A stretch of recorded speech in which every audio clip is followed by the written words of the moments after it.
జిల్లాకి ఇచ్చి మన జిల్లాల పేదలు చదువుకోవడానికి అన్ని విద్యా ఉపాధి అవకాశాలు కల్పించడానికి అది నిర్ణయం తీసుకుంది.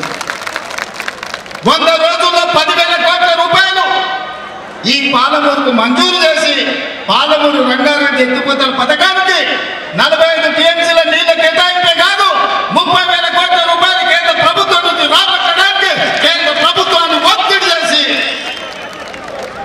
ఇవాళ పార్లమెంట్లో మేము కొట్లాడుతున్నాం. ఇన్ని పనులు ఈ పాలమూరు జిల్లా కోసం ఏం చేస్తుంటే ఇవాళ ఈ పాలమూరులో కాంగ్రెస్ ఓడగొట్టాలి అని చెప్పి గద్వాల కడీల నుంచి దోర్సానికి బయలుదేరింది. నేను ఒక మాట అడగదలుచుకున్న మిత్రుల, గద్వాల గడీల దొరలకైనా గజ్వేల్ ఫామ్ హౌస్ దొరలకైనా మీ ఫామ్ హౌస్ల ముందర మీ గడీల ముందర బానిసలుగా మేము బతకదలుచుకోలేదు. మీ కాళ్ళ కింద చెప్పులమో మీ నెత్తి మీద గొడుగో లేకపోతే మీ చేతిలో సురకట్టై మా అన్నదమ్ములని మేము పొడుచుకోదలుచుకోలేదు.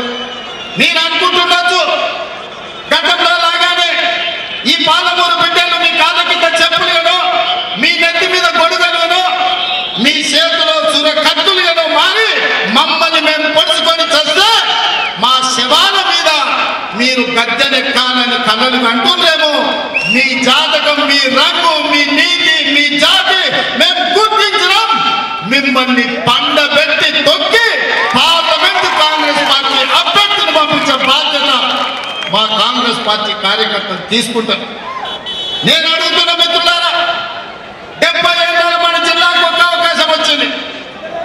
ఈ 70 ఏళ్లలో మనకు 1 మంత్రి పదవి ఇవ్వడానికే ఎన్నోసార్లు మీన మేషాలు లెక్కబెట్టారు. ఆనాడు తెలంగాణ రాష్ట్ర సాధన కోసం డాక్టర్ జిల్లాలో చిన్నారెడ్డి మొదలుపెట్టిన తెలంగాణ ఉద్యమకారుడు తెలంగాణ రాష్ట్రం వచ్చినాక కూడా చానేళ్ళు మంత్రి పదవి ఇవ్వలేదు. కానీ ఇవాళ ప్లానింగ్ కమిషన్ వైస్ చైర్మన్గా మనం ఇచ్చి వారిని గౌరవించి ప్రభుత్వంలో భాగస్వామ్యం చేశాం. ఓబేదుల్లా కోత్వాల్ని మైనారిటీ కమిషన్ చైర్మన్గా ఈరోజు ఒక మైనారిటీ సోదరునికి ఇవాళ అవకాశం ఇచ్చినాం. ఇదే కాదు, రేపు పార్లమెంట్ ఎన్నికల తర్వాత ముదిరాజు బిడ్డను మంత్రిని చేస్తామని మాటిచ్చి 15 ఆగస్టు లోపల మంత్రిని చేసే బాధ్యత మేము తీసుకుంటాం.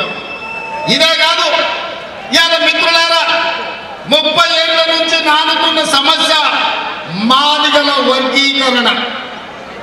మాదిగలు, మాదిగ ఉపకులాల వర్గీకరణ కోసం పార్లమెంటులో కాదు సుప్రీంకోర్టులో కొట్లాడి వర్గీకరణను సాధించే బాధ్యత నాది, మా మిత్రుడు సంపత్ కుమార్ అని చెప్పి నేను ఈరోజు చెప్పదలుచుకున్నా.